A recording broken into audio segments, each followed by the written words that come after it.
Ladies and gentlemen, today we've got a little story about a sheriff and a ticket. Get ready to laugh out loud. Daisy hopped into the car, but just as he started, the sheriff fined him $10,000. Daisy was flabbergasted. He couldn't help exclaiming, "You sure know how to make a quick buck." The sheriff recalled Daisy's driving antics. Trash Daisy tossed around managed to ding his police car, making that $10,000 fine sound almost fair. Daisy was speechless, but trudging along this desolate road. Not far away was a diner, and he asked Daisy to get some cash for the fine. But just as Daisy was about to grab some dough, the sheriff suddenly demanded his phone. Got to make sure he doesn't go. Though Daisy knew the sheriff's demands were unreasonable, he reluctantly gave his phone due to the uniform. Hardly had he moved when he saw the sheriff pull out a shotgun in the rearview mirror. The bullet blew a tire, and the car spun out of control, finally coming to a stop against a sand pile. Daisy was totally dazed. He had no clue why the sheriff was acting this way, but when the sheriff stepped out, his jaw dropped again. The sheriff drove off in the opposite direction. Daisy exhaled in relief, but, with his car broken and no phone, begrudgingly set off on foot for help. After what felt like forever, Daisy finally spotted the diner. He dashed in, saw some spare change on a table, and without hesitation, snatched it up before racing to the payphone to call his boyfriend, hoping for a rescue. Little did Daisy know, the sheriff was right outside the diner, already orchestrating the towing of his car. Oblivious, Daisy continued relaying his tale when suddenly, Daisy nearly jumped out of his skin. The sheriff assured him he wouldn't have to pay the fine and even fixed his tire. They were even. Daisy had smashed the sheriff's light, and the sheriff nonchalantly declared it over, returned Daisy's keys and phone, then left smoothly. Daisy found his tire fixed outside. As he prepared to hit the road again, he noticed the waitress was crying. He rushed over to ask, and she revealed that some customer's change had gone missing, and the boss suspected him of swiping. Daisy felt embarrassed his doing, but out of goodwill, he decided to give the waitress a lift home. So they set off together, but the adventure took a turn for the worse before long. The waitress was suddenly shot in the head, and Daisy panicked, firing up the car and speeding off. Just when he didn't know what to do, the sheriff was hot on his trail. The sheriff bumped the back of his car, as if to say hello, then began tailing him at a leisurely pace. They cruised together for miles until Daisy spotted a truck parked by the roadside and decided to pull over for help.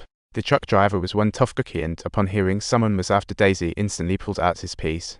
But just as the driver was about to check it out, the sheriff, "I've wiped up people nationwide. Did you kill that woman?" "No, he's lying. He's lying." The innocent and righteous driver got shot in the head, and Daisy quickly snapped to reality, bolting away and hitting the road to escape. Daisy zoomed from daylight to darkness, nearly overheating his car, until he finally found an auto repair shop. He dashed in seeking help, but spotted a man in police boots heading toward him. Thinking it was the creepy sheriff, he prepared for a sneak attack. After knocking the guy out with a swing, he realized it was just a mechanic. Embarrassed, he quickly patched the man's wound. Daisy, seeing the big, bearded fellow, thought he finally found the good guy, but this was the real wolf's den. Following the bearded man, Daisy found no toilet, only tools everywhere. Just as Daisy was bewildered, he spotted a wall covered in women's driver's licenses. What do you think was going on here?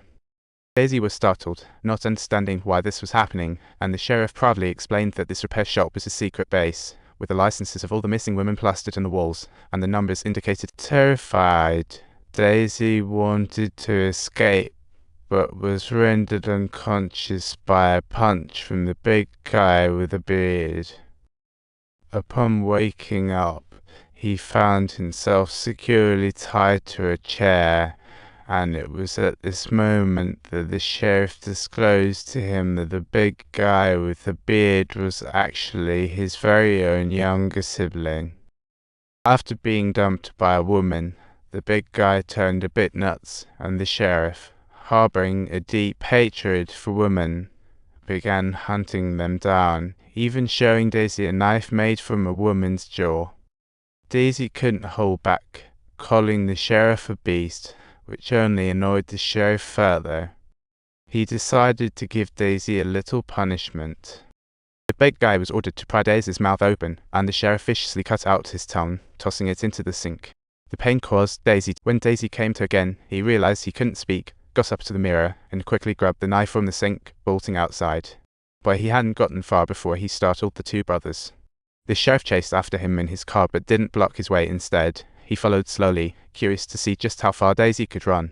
Once the count hit 800 meters, Daisy finally collapsed from it. The sheriff scribbled 800 on Daisy's driver's license, hopped out of the car, and tossed Daisy a handgun, gearing up for a final showdown.